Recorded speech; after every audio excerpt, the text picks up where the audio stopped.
Today's video is just going to be about what I saw on my feed from Everyday Americans, because I figured the best thing to do right now is to really put this out there. I understand that this makes people uncomfortable. I understand that people still live in a reality where it'll just all go away. It's not, folks. It's truly not.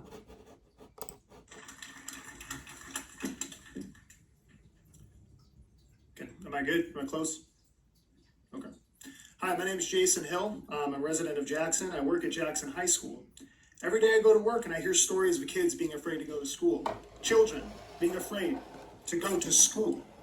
Children being afraid to go to school. Every day I have to wonder what I owe them. I have to wonder if I have to put my body in between a fascist loser and a child. Even worse, I have to be prepared to decide if someone is an actual representative of the US government or a masked Nazi freak.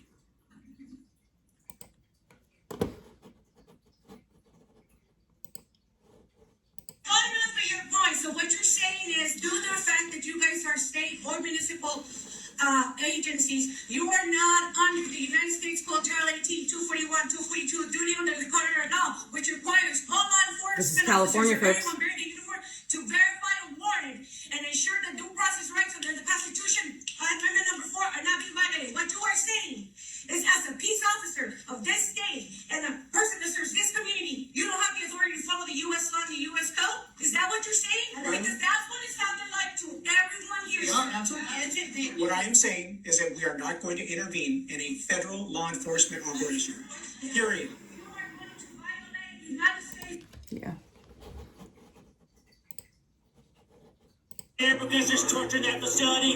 It's a concentration camp. Because my conscience calls me to do it. I was treated like a criminal. I said, listen, I know every one of you will say, I left my kids at home with no one to take care of them. I don't care. You will say that you haven't eaten anything all day long. I don't care. You're terrified. You are here unjustly. I don't care. I'm saying, okay, can I talk to my lawyer now? You'll get your lawyer call. Not now. And I would remain there for 18 days. Not knowing what's going to happen to me, I feel like that was the worst. She named her feet. She stayed for nearly 2 weeks. ICE detention facilities run by private companies. The more detainees there are, the more profit. When you have a strong case that ICE fears the judge is going to rule in your favor, they transfer you to another state to prevent you. Yeah, this is far more organized than they let on, folks. News right now, a massive economic strike in Minnesota has begun. The largest economic Again, strike Aaron in Parnas. recent memory. No work, no school, no shopping. That is what the economic strike is called, and it's in protest of what ICE is doing on the streets of Minnesota. And here's the thing, this one could actually work because dozens of businesses have announced that they will be closing down their The doors people need to today. fight back They with will whatever continue means to pay their necessary. employees Stop who are spending supposed money. to work today, but they're going to close down their doors in participation of this economic strike. There's going to be a massive rally, a massive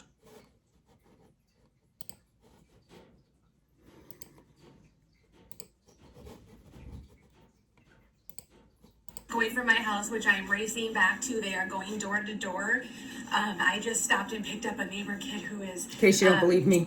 in danger of being picked up off of the road because they decide to do this at school time. I don't know how to plead enough with people.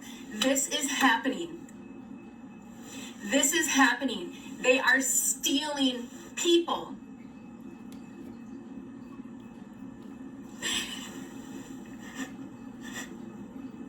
Okay, and I just get a notification that my kid's school is going into lockdown.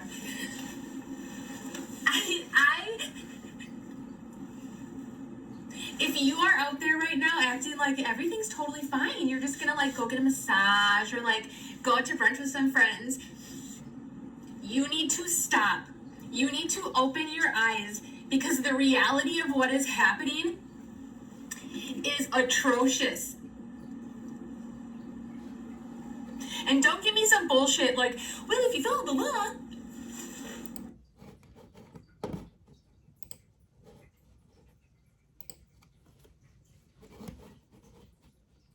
Live in a white neighborhood without many immigrants. Or maybe you just don't want to say anything because what if they come for you next? Well, look, they already have. They already did. And while they're using the argument of racial superiority and they didn't do this the right way, you know what this is about. You know what this is. It's the rising tide of federal violence, designed to make you feel powerless or like an exception or like you better just shut up and let him do what he did. It's a mounting pressure to force a feeling of they're the enemy, the ones paying their taxes and raising their kids. Look at them, not us in the streets with masks and tear gas shooting fathers and mothers and kids. And what I'm confused about is if you think it's going to stop, if you think he's going to quit, or are you on board for the violence you ingest from your news feed? Do you get off on watching them tackle unarmed kids? And if Jesus is your guiding light, then what do you think he'd say about this? Feed the hungry, welcome the stranger, nurture the kids. You don't think he'd be in the streets protecting his neighbors? You don't think that he would be deported? Your current savior in the Oval Office has made your taxes steeper, your groceries more expensive, your health care non-existent. Because all he sold were lies. And I was one of the people that knew he was lying and didn't vote for him. But unfortunately, I wasn't the only one that voted. And now we are here.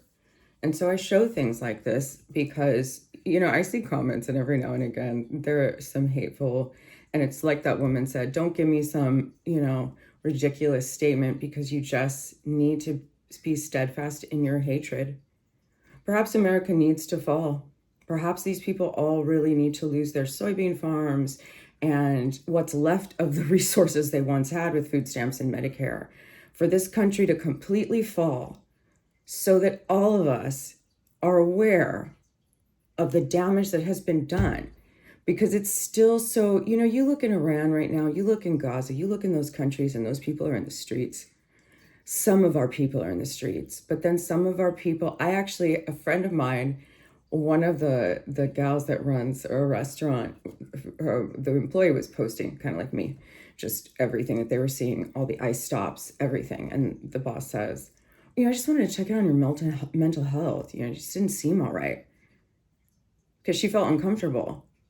And looking at her employee's feed made her feel uncomfortable. It's not because she cared. It's because she wanted her employee to stop talking about it. Even if we stop talking about it, they'll kick your door in two. They'll do whatever it is you think is going to happen to anyone else to you too. And if you truly believe that's not going to happen, God help you.